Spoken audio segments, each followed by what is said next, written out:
2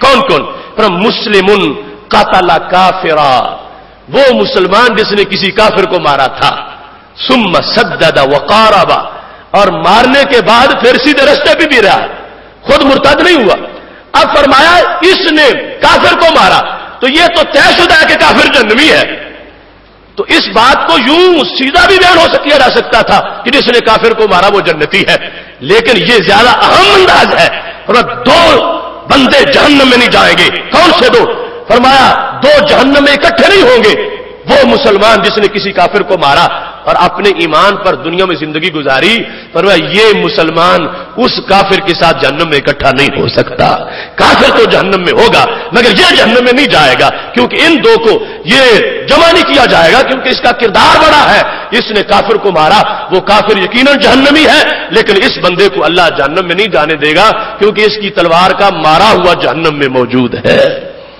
دوسرے نمبر پر میرے محبوب علیہ الصلوۃ والسلام فرمانے لگے وَلَا يَجْتَمِعَانِ فِي جَوْفِ مُؤْمِنٍ، مومن کے پیٹ میں بھی دو چیزیں اکٹھی نہیں ہو سکتی، مومن کے پیٹ میں دو چیزیں اکٹھی نہیں ہو سکتی، کون کون سی؟ فرمایا اللہ کے رستے میں لڑتے ہوئے غبار پڑے ناک میں اور اندر چلا جا، اور ادھر جہنم کی آگ کا دھواں ہو اور جہنم کی آگ کی وہ تپش جو شعلوں کے ساتھ شدت ہے، فرمایا یہ دونوں چیزیں مومن کے اندر اکٹھی ہو جائیں نہیں ہو سکے گا۔ فرمایا جس نے راہ جہاد میں غبار اپنی ناک میں حاصل کر لیا ہے، نکلا ہے، غبار اڑ رہا تھا، گھوڑا دوڑا رہا تھا، آگے بڑھ رہا تھا، فرمایا جس کو راہ جہاد کا غبار میسر آ گیا ہے، اب یہ غبار اندر داخل ہو گیا، یہ جہنم کے دھوئیں کو نہیں آنے دے گا، اس غبار نے روک لیا ہے، یہ بندہ جہنم میں نہیں جائے گا۔ تو محبوب علیہ السلام نے فرمایا یہ دو چیزیں مومن کے اندر اکٹھی نہیں ہو سکتی کہ اس میں راہ حق کا غبار بھی ہو اور پھر وہ جہنم میں بھی جل رہا ہو، ایسا کبھی نہیں ہوگا۔ یہ غبار اس بات کی ضمانت بن جائے گا کہ اس بندے کو رب ذوالجلال جنت عطا فرمائے گا۔ تیسرے نمبر پر رسول اللہ صلی اللہ علیہ وسلم کا یہ جملہ جو آج کے موضوع سے منسلک ہے اور بڑا اہم جملہ ہے، فرمانے لگے لا یجتمعان فی قلب عبد، میرے بندے کے، میرے امتی کے دل میں بھی دو چیزیں اکٹھی نہیں ہو سکتی۔ پہلے کہا جہنم میں دو اکٹھے نہیں ہو سکتے، پھر مومن کے اندر دو چیزیں نہیں اکٹھی ہو سکتی، پھر فرمایا میرے امتی کے دل میں، مومن کے دل میں دو چیزیں اکٹھی نہیں ہو سکتی، پائی جائے گی تو ایک پائی جائے گی، ایک ہوگی تو دوسری نہیں ہوگی، دوسری ہوگی تو پہلی نہیں ہوگی، دونوں بیک وقت نہیں ہو سکتی، جیسے آگ ہے تو پانی نہیں، پانی ہے تو آگ نہیں۔ کیا وہ دو چیزیں ہیں؟ محبوب علیہ السلام فرمانے لگے الایمان والحسد، حسد اور ایمان دونوں اکٹھے نہیں ہو سکتے، حسد اور ایمان۔ اب سوچ لو کہ یہ تین چیزیں دو دو کر کے بیان کی، پہلی دو پر اپنے ضمیر سے پوچھو اور ضمیر مطمئن ہے، ہاں باقی کافر جہنم میں جائے گا، مومن تو جس نے کافر کو مارا ہے غازی ہے تو جنتی ہے، جہنم میں اکٹھے نہیں ہوں گے۔ تو جس نے راہ جہاد کا غبار کھا لیا اب اس کے قریب جہنم کے شعلے نہیں جائیں گے، اکٹھے نہیں ہو سکتے۔ تو تیسری بات کو بھی سوچو، فرمایا مومن کے دل میں دو چیزیں اکٹھی نہیں ہو سکتی، ایمان اور حسد۔ ایمان ہے تو حسد نہیں، حسد ہے تو ایمان نہیں۔ تو یہ مواخذے کا وقت ہے، اپنے حساب کا وقت ہے، اپنے باطن کو جھانک کے دیکھنے کا وقت ہے کہ کیا ہمارے دلوں میں حسد نہیں ہے۔ دعویٰ ہمارا ایمان کا بھی ہے، مومن ہے، تو پھر حسد دلوں میں نہیں آنا چاہیے، حسد نہیں ہونا چاہیے۔ حسد ایمان کا دشمن ہے، حسد ایمان کو دل سے نکالتا ہے، حسد ابتدائی مراحل میں ایمان کو کھرچنا شروع کرتا ہے اور بڑھتے بڑھتے حسد کی بنیاد پر بندے اپنے بڑے پرہیزگار بھائی کو، بڑے پرہیزگار پڑوسی کو، بڑے کامل ولی انسان پر بھی ایک بندہ اپنے سارے بغض نکال دیتا ہے، تو اس سے کیا ہوتا ہے؟ اس کی ایمانی حالت جو ہے وہ ختم ہوتی چلی جاتی ہے، بلکہ وہ اس کو یہ دوڑ لگی ہوئی ہے، چاہتا ہے اس کو زیر کرنا ہے، خواہ کفریہ جملے بولوں، خواہ کسی سے جا کے جادو کرواؤں، خواہ میں کسی کافر یا کسی شیطان صرف انسان سے کوئی شیطانوں کے حربے استعمال کر کے کوئی ایسے چلے کروا کے میں اس کو زیر کروں، یہ صورتحال بندے کی ہے حسد کی بنیاد پر، تو اپنے ایمان کی لذت کھو بیٹھا۔ تو میرے محبوب علیہ السلام فرمانے لگے یہ کس چیز نے اس کو اس رستے پہ لگایا؟ حسد تھا جس سے اس کو رستہ دکھایا، چلو فلاں کے پاس، چلو یہ اس سے جا کے کوئی شیطانی عمل کرواؤ اور فلاں کو زیر کرو، تو اس سے ایمان ضائع ہو گیا۔ تو میرے محبوب علیہ السلام فرماتے ہیں بچو حسد سے، آغاز میں تو ایمان نہیں جائے گا، مگر یہ ڈیرا لگا لے گا تو پھر ایمان کو اب اس سے دیش نکالا دے دے گا، ایمان دل میں موجود نہیں رہ سکے گا۔ اس واسطے یہ باطن کی اتنی بڑی بیماری ہے کہ جس کی وجہ سے انسان کا روشن دل جو ہے وہ بے نور ہو جاتا ہے اور اس کی ساری لذتیں اس سے روٹ جاتی ہیں۔ اس واسطے رمضان المبارک میں فہم دین کورس کا ہر موضوع ہر شعبے کا ایک اہم موضوع تھا، اور اس کے لحاظ سے ہم نے ظاہر باطن دائیں بائیں آگے پیچھے ہر طرح کے افکار، نظریات، معاملات، عبادات، سماجیات اور ہر جہت کی جو بیماریاں تھیں ان کی طرف توجہ مبذول کرائی ہے، اور یہ صرف ایک ڈیوٹی ہے، ایک وکالت ہے دین کی، اور اس میں یہ امید ہے کہ اگر ایک شخص بھی اس التجا پر، اس درخواست پر اپنی اصلاح کر لے گا تو ہمارے نبی علیہ السلام کا فرمان ہے اتنے صدقے کا ثواب ملے گا جو پوری دنیا کے صدقے سے بڑا ثواب ہوتا ہے۔ اس واسطے میں یہ درخواست بھی کروں گا کہ یہ اس لیے نہیں کہ میں بول رہا ہوں، اس لیے اس میں سوچو کہ یہ قرآن ہے اور یہ نبی علیہ السلام کا فرمان ہے اور یہ سچا ہے اور یہ ہمارے لیے ہے، یہ ہماری روح کی غذا ہے، یہ نسخہ کیمیا ہے ہمارے لیے، یہ یہودیوں عیسائیوں کے باطن کی صفائی کا اس طرح کی بیماریوں کا علاج نہیں، ان کے لیے اولین ایمان کا تقاضا ہے، آئیں گے تو پھر آگے یہ کورس کروائے گا۔ ہم جو ایمان والے ہیں ہمارے لیے یہ کورسز ہے سارے کے سارے، تاکہ ہم ان چیزوں کو دیکھیں۔ اب کتنی باتیں، کتنے فرامین سامنے آئے کہ انسان پہلے حسد کو اور سمجھتا تھا، اب سن کے یقیناً اس کو محسوس ہوگا کہ میں نے تو معمولی سا سمجھا ہوا تھا، یہ تو بڑی خطرناک چیز ہے، میں تو غیبت کو بالکل عام سی چیز سمجھتا تھا، یہ تو بڑی مولد چیز ہے۔ اور یاد رکھیے یہ اگر مرض آ جائیں گے تو کبھی بدن روحانی کمزور ہو جائیں گے، اور اگر یہ بیماریاں دور رہیں گی انسان کا دبلا پتلا وجود بھی کائنات کا پاورفل وجود بن جائے گا۔ یہ طاقت ہے روحانیت کی۔ ایک انسان ہٹا کٹا کڑیل جوان ہے مگر اس کو دیمک حسد کا لگا ہوا ہے اور دیمک اس کو روحانی بیماریوں کا لگا ہوا ہے، تو وہ تو بھوسا ہے، وہ کچھ بھی نہیں، راکھ ہے۔ اور دوسری طرف ایک بالکل جس کو سمجھتے ہو کمزور سا بندہ ہے مگر اس کا باطن روشن ہے، اس کے دل کے آئینے میں بڑی چمک موجود ہے، تو وہ ایسی حیثیت رکھتا ہے کہ اس کی آنکھ کا اشارہ بھی ہو جائے تو کائنات کے نظام بدل جاتے ہیں۔ اس کی طاقت اپنی ہے، اس کا انداز اپنا ہے، اس کے پاس جو اللہ کی دی ہوئی طاقت ہے اس کی کے اثرات اپنے ہیں۔ تو اس واسطے ہم یہ چاہتے ہیں، ہم صدیوں بعد پیدا ہوئے ہیں، ایمان پھر بھی اللہ کے فضل سے موجود ہے لیکن عہد نبوی سے دور بہت ہے، تو درمیان کے فاصلے ختم کر دیں۔ درمیان کے فاصلے ختم ان تعلیمات سے ہوں گے کہ جس وقت یہ کہو گے ہو بہو یہی نبی علیہ السلام نے فرمایا تھا، صحابہ بیٹھے تھے، محبوب علیہ السلام بول رہے تھے، تو درمیان میں دوری نہ رہی۔ یہ فرمان وہ ہے، یہ قرآن وہ ہے، یہ دین وہ ہے، یہ عہد نبوی کا روشن دان ہے، یہ مسجد نبوی کی ٹھنڈی ہوا ہے، یہ نبی علیہ السلام کی گفتگو کا یہ اجالا ہے، تو یہ درمیان سے دوری دور کرے گا اور 14 صدیوں کا فاصلہ سمٹ کے ختم ہو جائے گا اور بندے کو محسوس ہوگا کہ نبی علیہ السلام کے نور کے جلووں سے سینہ روشن ہو رہا ہے۔ محتشم سامعین حضرات، گفتگو کو سمیٹتے ہوئے چونکہ آج سوالات کے جوابات کا سیشن بھی ہے، محبوب علیہ السلام تشریف فرما ہے۔ ابن کثیر نے لکھا ہے ایک شخص ابھی مجلس میں آیا نہیں تھا، ہمارے محبوب علیہ السلام فرمانے لگے اب جو آئے گا وہ جنتی ہوگا، یتلو علیکم الان رجل من اہل الجنہ، یعنی وہاں تو قدم قدم پہ جنت بٹتی تھی، یعنی ویسے تو سارے جنتی ہیں، یہ مراد ہے کہ جن کو دنیا میں سرٹیفکیٹ دے دیے گئے کہ تیری بھی فائنل، تیری بھی فائنل، وہ صرف عشرہ مبشرہ نہیں، وہ سینکڑوں ہے جن کی دنیا میں فائنل کر دی اور جنتی سارے اصحاب ہیں۔ فرمایا اب جو اوپر سے آئے گا وہ جنتی ہے، یعنی جس کی جنت کا میں نے اعلان کر دیا۔ صحابہ منتظر تھے کہ اب پتہ نہیں کون آتا ہے۔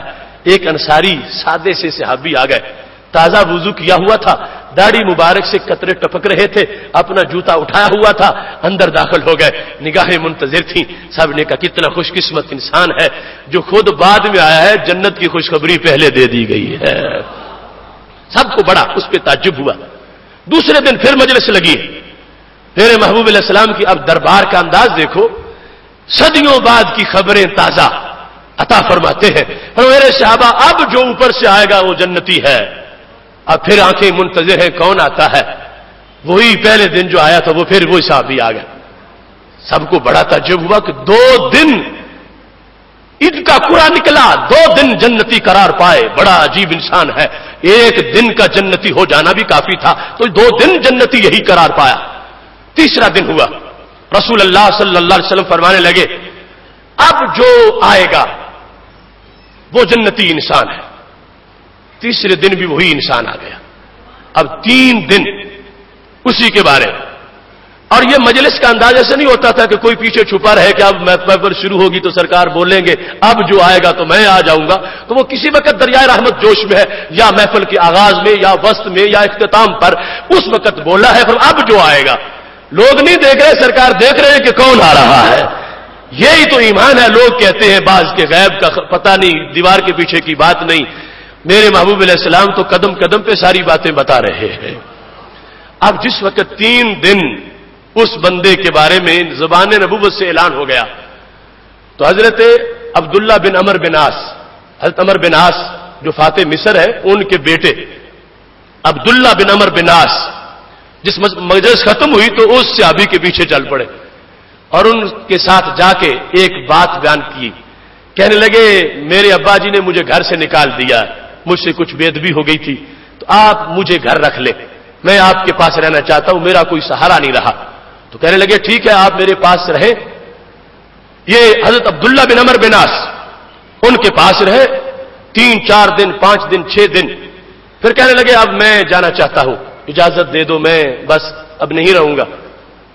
تو انہوں نے کہا پھر بتاؤ کیوں آئے تھے، وہ اب باپ راضی ہو گئے جو واپس جا رہے ہو؟ تو کہنے لگے وہ ناراض ہی نہیں ہوئے تھے، وہ راضی تھے. اصل میں رہنے کا بہانہ ڈھونڈتا تھا اور میرے دل میں تڑپ تھی کہ میں چھپ کے علیحدہ گھر میں دیکھوں کہ تم بندگی کیا کرتے ہو. کیونکہ 3 دن جو نام تمہارا آیا، کوئی وظیفہ کوئی بہت بڑا قیمتی تھا، تو مجھے شوق تھا مجھے اس وظیفے کا پتہ چلے جو تم کرتے ہو. یعنی وہاں پر ایسے بہانے تھے تقوی کی تلاش کے لیے. آج تو لوگ فراڈ کرتے ہیں کسی کو لوٹنے کے لیے. وہاں کا ذوق دیکھو، وہاں تقوی کا شوق دیکھو، اور وہاں ثواب کمانے کی دوڑ دیکھو، اور کیسے بہانے ہیلے بنائے ہیں کہ مجھے گھر کوئی نہیں رکھتا، رکھو. یہ سیر میں موجود ہے کہ ایک عورت نے حضرت عمر فاروق رضی اللہ تعالیٰ عنہ کو نکاح کا پیغام بھیجا اور کہا میں نکاح کرنا چاہتی ہوں. پوچھا گیا کیوں امیر المومنین عمر فاروق سے، ان کے امیر المومنین ہونے کی وجہ سے نکاح کرنا چاہتی ہو، کس بنیاد پر نکاح چاہتی ہو؟ نکاح ہو گیا. کہنے لگی میں صرف اس بنیاد پہ چاہتی تھی کہ میں دیکھوں کہ رات کو عمر بندگی کیا کیا کرتے ہیں. اگر میں نکاح میں نہیں ہوں گی تو میں ان کی رات نہیں دیکھ سکتی. میرے پیش نظر دنیا کا کوئی لالچ نہ تھا، میرے پیش نظر نفس کی کوئی خواہش نہ تھی. میں امیر المومنین عمر جن کو دیکھ کے شیطان منہ کے بل گرتا ہے میں دیکھنا چاہتی تھی اس عمر کے اندر ایمان کتنا مضبوط ہے اور اس عمر کا جو خلوت کا عمل ہے وہ کتنا زیادہ ہے. میں وہ دیکھنے کے لیے میں نے نکاح کا پیغام بھیجا تھا. یہ انداز تھا. اب عبداللہ بن عمر بن عاص رضی اللہ تعالیٰ عنہ جب رخصت ہونے لگے کہتے ہیں میں نے اس لیے کہا تھا کہ میں دیکھوں گا مگر مجھے اتنے دن ہو گئے ہیں، میں نے سب کچھ تمہارا دیکھا ہے، مجھے تو کوئی ایسی بات نظر نہیں آئی کہ جو دوسرے لوگوں سے تم میں امتیازی پائی جاتی ہو. جو تم کرتے ہو وہ میں بھی کرتا ہوں، عشاء تم پڑھتے ہو میں بھی پڑھتا ہوں، تم سو جاتے ہو میں بھی سو جاتا ہوں، تم اٹھتے ہو میں بھی اٹھتا ہوں. یہ تو میرا پہلے ہی عمل ہے. یہ تہجد، یہ نوافل، یہ عشاء، یہ نمازیں، یہ سب کچھ میں کرتا ہوں. تو مجھے تو تلاش تھی کوئی بڑا قیمتی وظیفہ، کوئی اور چلہ ہوگا، اور وہ تو مجھے کوئی بھی نظر نہیں آیا. اس واسطے اب میں جا رہا ہوں. تو صحابی کہنے لگے ہاں کرتا میں وہی ہوں جو تم نے دیکھا ہے، مگر میں تمہیں بتاؤں یہ عمل جو ظاہری تھا میں نے تمہیں اپنا وہ سارے کا سارا تم نے خود دیکھا اور محسوس کیا کہ میں کتنے وظیفے کرتا ہوں اور رات کتنے نوافل پڑھتا ہوں، یہ تم نے خود دیکھ لیا. لیکن سمجھو غیر انی لا اجد فی نفسی، میں تمہیں ایک اپنا اور عمل بتا دیتا ہوں جو تمہیں نظر نہیں آیا، وہ مجھے پتا ہے، وہ دل کا عمل ہے. وہ کیا ہے؟ فرمانے لگے غیر انی لا اجد فی نفسی لاحد من المسلمین غشا جتنے بھی صحابہ ہیں اول سے لے کر آخر تک، ان میں سے کسی کے بارے میں کسی وقت میرے اندر کوئی کھوٹ نہیں ہوتی. غشہ، میں دن رات کے 24 گھنٹوں میں کبھی بھی میرے دل میں حسد نہیں پیدا ہوتا. کسی وقت بھی میرے دل میں کسی کے لحاظ سے کوئی کھوٹ نہیں ہوتی کہ فلاں کو فراڈ کرنا ہے، فلاں کو یہ کرنا ہے. ہر وقت میرا دل بالکل ہر کے لحاظ سے ستھرا ہوتا ہے، ہر بندے کے لحاظ سے میرا دل بالکل صاف رہتا ہے. میں 24 گھنٹے ایسے گزارتا ہوں. ولا احسد احدا علی خیر آتاہ اللہ، جو بھی رب نے کسی کو دیا ہے میں اس پہ حسد نہیں کرتا کہ اللہ تو نے اس کو دیا مجھے دے دیتا، اس سے لے لے مجھے دے دے. میں کبھی بھی، میری زندگی نبی علیہ السلام کا کلمہ پڑھ کے اس انداز میں گزر رہی ہے کہ میں نے اپنی زندگی میں ایمان کے بعد 1 منٹ بھی کسی کا حسد نہیں کیا. لے یہ سن لے تو چلا جا. عبداللہ بن عمر بن عاص کہنے لگے ہاں اب پتا چلا یہی وہ نیکی ہے کہ جس نے 3 دن تمہیں جنتی بنایا ہے اور 3 دن تمہارا اعلان ہوتا رہا ہے. اب دیکھو کیسے باطن کی اس نورانیت سے انسان کو فائدہ پہنچتا ہے. اور دیکھو نہ سفر کرنا ہے، نہ جا کے جہاد، نہ جا کے صدقہ و خیرات، نہ جا کے بدن تھکایا ہے، گھر بیٹھے ہر وقت سینہ صاف رکھا ہے اور صاف سینے سے جنت فائنل ہو گئی ہے. تو یہ میرے محبوب علیہ الصلوۃ والسلام کا انداز ہے جس میں آقا صلی اللہ علیہ وسلم نے فرما دیا کہ حسد سے اپنے آپ کو بچا کے رکھو، جس سے وارے نیارے ہوں گے اور انسان کو تازگی ملے گی. یہ ضمن نظر کر دوں، ایک رشک ہوتا ہے، اس کو عربی زبان میں غیبتہ کہتے ہیں، اردو میں رشک کہتے ہیں. رشک جائز ہے، حسد حرام ہے. حسد کبائر میں سے، کبیرہ گناہ میں سے حسد اس کو شمار کیا گیا ہے اور رشک جائز ہے. رشک اور حسد میں فرق یہ ہے، حسد میں یہ ہوتا ہے کہ اے اللہ اس کے پاس جو فلاں چیز ہے اس کے پاس نہ رہے. آگے 2 قسمیں، یا مجھے مل جائے یا مجھے بھی نہ ملے، اس کے پاس نہ رہے. اور رشک کیا ہے؟ اے اللہ تو نے اس کو نوازا ہے تو تیرے پاس کیا کمی ہے، مجھے بھی نواز دے. اس سے اس بندے سے اس چیز کے چھینے جانے کی تمنا نہیں کی جاتی کہ فلاں سے چھین لے. یہ رشک میں نہیں ہوتا، غبطہ میں یہ نہیں ہوتا. اس میں یہ ہوتا اس کو دی ہے مجھے بھی دے دے. یہ رشک ہے جو شریعت میں جائز ہے. اے اللہ اس کو مال دیا مجھے بھی دے دے، اس کو علم دیا مجھے بھی دے دے. نہیں اس سے چھین لے مجھے دے، یہ حرام ہے. اور اس کے پاس رہے مجھے بھی عطا کر دے، یہ جائز ہے. اور رشک کا شریعت مطہرہ میں حکم ہے کہ اچھی باتوں میں یہ دیکھو اور پھر اس کے لیے خود تڑپ پیدا کرو، جستجو پیدا کرو تاکہ رب ذوالجلال تمہیں بھی اس قسم کی نعمت سے مالا مال فرما دے. محتشم سامعین حضرات، آج جو سوالات اور جوابات کی نشست ہے اس کے سلسلہ سے اختصار کے ساتھ، کیونکہ آپ حضرات تمام رات جاگتے بھی رہے اور اس کے باوجود یہ آپ کی خوش قسمتی، بیداری اور اللہ کے دین کے ساتھ پیار ہے کہ اتنی تعداد میں آپ جلوہ گر ہوئے اور اس گفتگو کو سنا. یہ پوچھا گیا ہے زکوٰۃ کا مسئلہ. اپنے عزیز رشتہ داروں کو کچھ قرض دیا ہوا ہے جو تقریباً 6 لاکھ روپے کا ہے اور اس قرض کو 4 سال ہو گئے ہیں، لیکن سوائے 1.5 لاکھ کے باقی پیسے ادا نہیں کیے گئے، تو کیا اس کی زکوٰۃ مجھ پہ لازم ہے یا نہیں؟ تو یہ ہماری جو کتاب فہم دین کورس میں پہلے ایک پروگرام ہو چکا ہے زکوٰۃ کے مسائل، اس میں تفصیلاً بیان کیا تھا اور اب اجمالاً بیان کر دیتا ہوں کہ ہر وہ قرض جس قرض کا مقروض اقرار کرے کہ میں نے فلاں کتنے پیسے دینے ہیں، اس قرض کی ہر سال زکوٰۃ قرض دینے والے پر لازم ہوتی ہے، مقروض پر نہیں، قرض دینے والے پر. لیکن شرط یہ ہے کہ وہ مقروض جو ہے وہ منکر نہیں ہے کہ میں نے لیا ہی نہیں تھا، وہ کہتا ہے میں نے لیا ہے میں دوں گا. تو اب قرض دینے والے کو اس قرض کی زکوٰۃ ادا کرنا پڑے گی. اور اگر وہ انکار کرتا ہے مگر گواہ ہے جو کہتے ہیں ہمارے سامنے اس نے قرض لیا تھا، ہم گواہی دیتے ہیں، تو پھر بھی شریعت مطہرہ میں زکوٰۃ مالک کو ان پیسوں کی دینی پڑے گی. اور اگر یہ دونوں شرطیں مفقود ہو جائیں، وہ اقرار بھی نہیں کرتا اور گواہ بھی کوئی موجود نہیں ہے، تو اب اس سے زکوٰۃ ساقط ہو جائے گی. مالک کو اب اس پیسوں کی زکوٰۃ نہیں دینا پڑے گی جو پیسے اس نے کسی کو قرض میں دیے ہوئے ہیں، لیکن 2 شرائط کے فوت ہو جانے کے بعد نہ مقروض اقرار کرتا ہے اور نہ ہی یہ صورتحال ہے کہ اس پر کوئی گواہ موجود ہو. حدیث مطہرہ میں یہ فرمایا گیا ہے کہ جو سود لکھتا ہے، سود کا گواہ بنتا ہے، سود لیتا ہے، سود دیتا ہے، سارے برابر کے مجرم ہیں، ان میں کسی کا جرم تھوڑا نہیں ہے. تو تو اس بنیاد پر بینکاری میں یقیناً جو نظام رائج ہے وہ یہ اس کو سود کا کاروبار کا حساب لکھنا پڑتا ہے، گواہ بنتا ہے، اس میں وہ ان کا معاہدہ کرنے میں پورا شریک ہوتا ہے. تو اس بنیاد پر شریعت مطہرہ میں بینک کی اجازت کی نوکری کی اجازت نہیں ہے. نماز قصر کے بارے میں کتنے فاصلے کے بعد نماز قصر پڑھنی چاہیے؟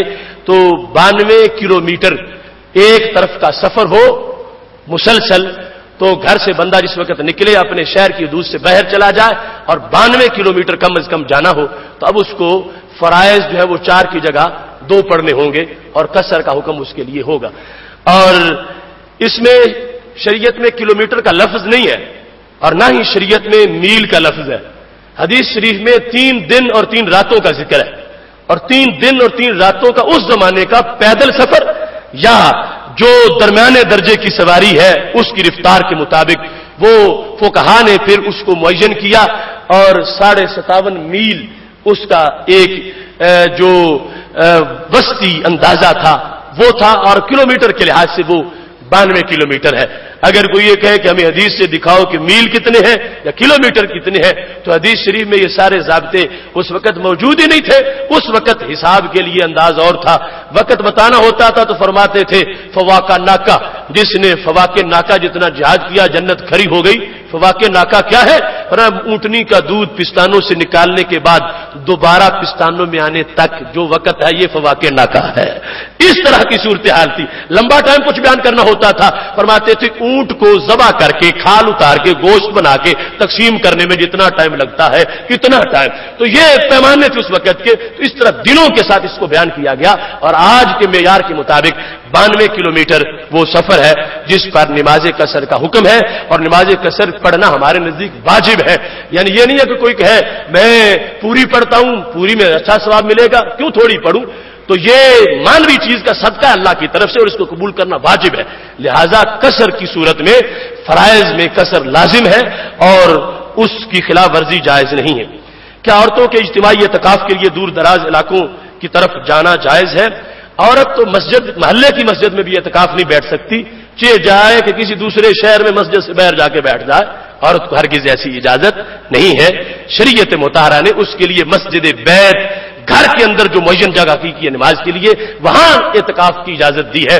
محلے کی مسجد میں بھی نہیں، دوسرے شہر میں جانے کا جواز بھی نہیں اور اس کو شرعی طور پر اعتکاف نہیں کہا جا سکتا.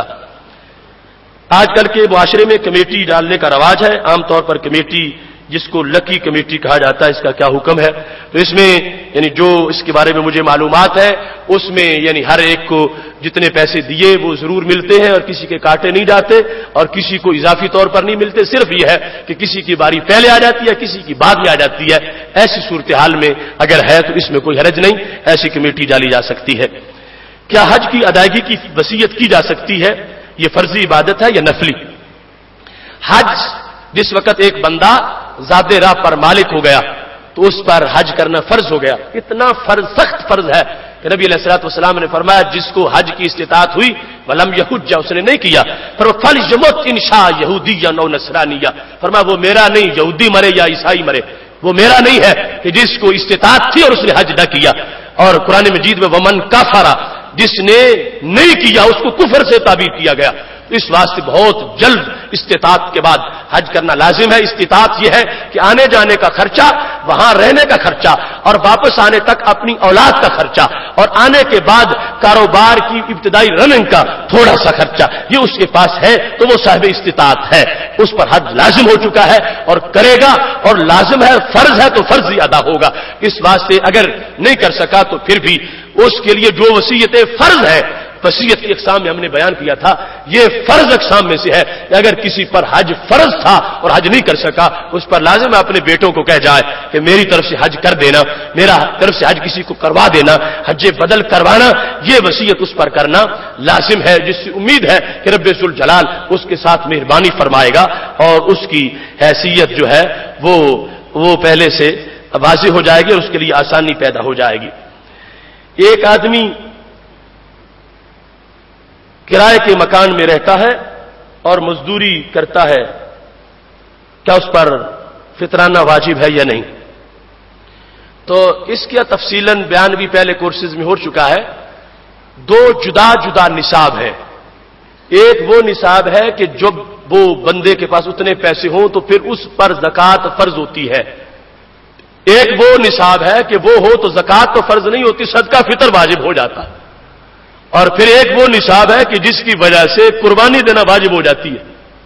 تو زکات کا نصاب دیر سے بنتا ہے، کیونکہ زکات کے نصاب میں 52.5 تولے چاندی کے برابر اس کے پاس پیسے ہو یا خود چاندی ہو، تو اتنی مالیت کا وہ مالک ہے اس مال کا جو نہ فرنیچر ہے نہ پہننے کے کپڑے ہیں، اور وہ یا تو سامان تجارت ہے، تو پھر اس پر زکات دینا لازم ہو جائے گی.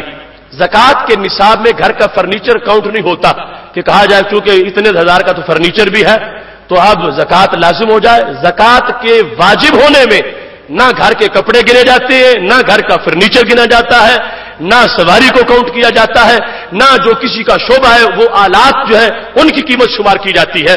ان سب کو ایک سائڈ پہ کر کے باقی جو ہے زائد چیزیں اس سے وہ بھی خاص طور پر کہ جن میں 3 شرطیں پائی جائیں، یا تو سمنیت ہو، سونا چاندی ہو، اس کے قائم مقام پیسے، یا پھر کسی طرح کا سامان تجارت، یا پھر وہ جانور جو سال میں کم از کم 6 مہینے مالک نہ پانی ان کو پلاتا ہے نہ چارہ ڈالتا ہے، وہ خود چر کے کسی بیلے میں گزارا کرتے ہیں.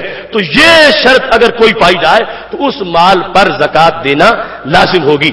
گھر کا فرنیچر، گھر کا زائد سامان، اس کو زکات کے وجوب کے نصاب میں شامل نہیں کیا جاتا، لیکن صدقہ فطر کے نصاب میں اسے شامل کیا جاتا ہے.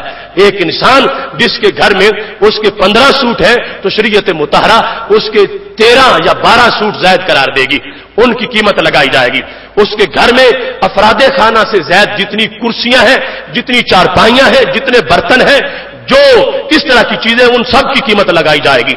ان ساری چیزوں کی قیمت جو ہے جس وقت لگانے سے وہ 52.5 تولے چاندی کی قیمت کے مطابق یعنی تقریباً 18,000 روپے تک پہنچ جاتی ہے تو اس پر صدقہ فطر دینا واجب ہو جاتا ہے.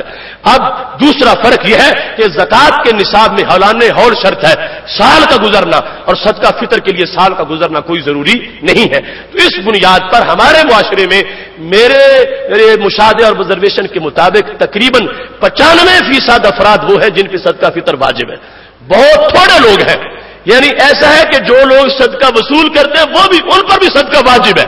یعنی اس گھریلو گھر کی ان زائد چیزوں کی وجہ سے، کیونکہ شریعت نے 20 جوڑوں کی تو اجازت نہیں دی ہوئی، اور شریعت نے گھر کے افراد سے زائد چارپائیوں کو بھی اس کی ضرورت سے زائد قرار دیا ہے، خواہ وہ مہمانوں کے لیے استعمال ہو یا نہ ہو.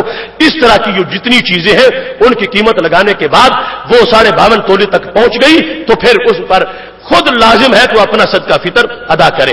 اور ایسے بندے پر قربانی دینا بھی لازم ہے. لہذا قربانی اور صدقہ فطر کا نصاب ایک ہے، زکات کا نصاب اس سے جدا ہے. تو یہ مختصر سی تفصیل تھی جو میں نے صدقہ فطر کے لحاظ سے بیان کی. اور اس کی حکمت یہ ہے کہ اس کو روزے کا غسل قرار دیا گیا کہ اس کی وجہ سے روزے کی آلودگی ختم ہوتی ہے، اور حالت روزہ میں جو روزے کے منافی کچھ لغویات بندے سے ہو جاتے ہیں، کوئی زیادہ بولتا ہے، لغو بات کرتا ہے، جھوٹ نکل جاتا ہے زبان سے، اس طرح کی کوئی صورتحال ہوتی ہے تو روزے کو ستھرا کرنے کے لیے شریعت نے اس کو حکم دے دیا کہ وہ صدقہ فطر ادا کرے اور ساتھ فقراء کی ضرورت بھی پوری ہو جائے. طلاق کے بارے میں پوچھا گیا ہے کہ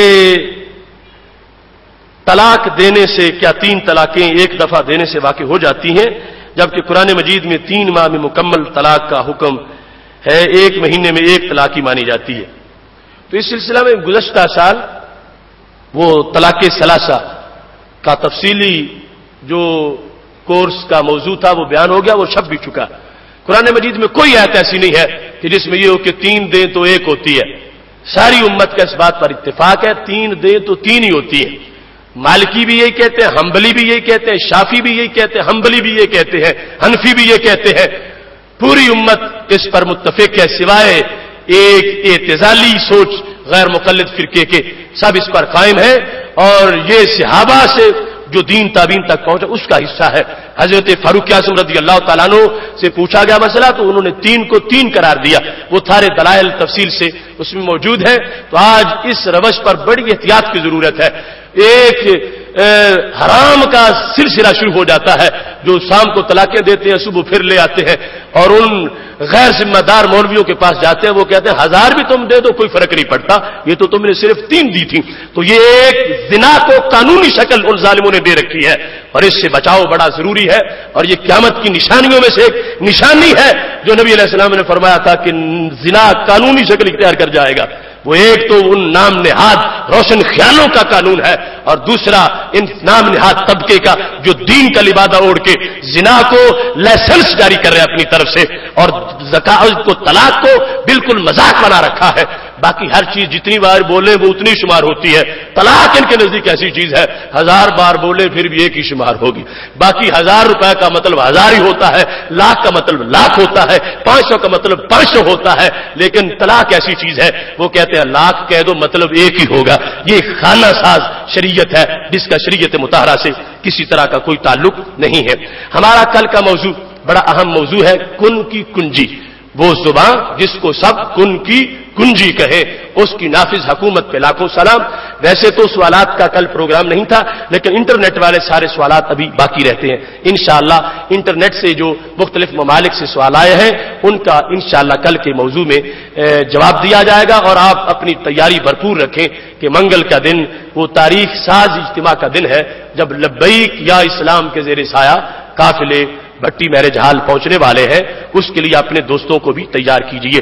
اب دعا ہوتی ہے، دعا سے پہلے آج کے میزبان پروفیسر رانا محمد اشرف صاحب کے والد مرحوم جن کا انتقال ہو چکا ہے ان کے لیے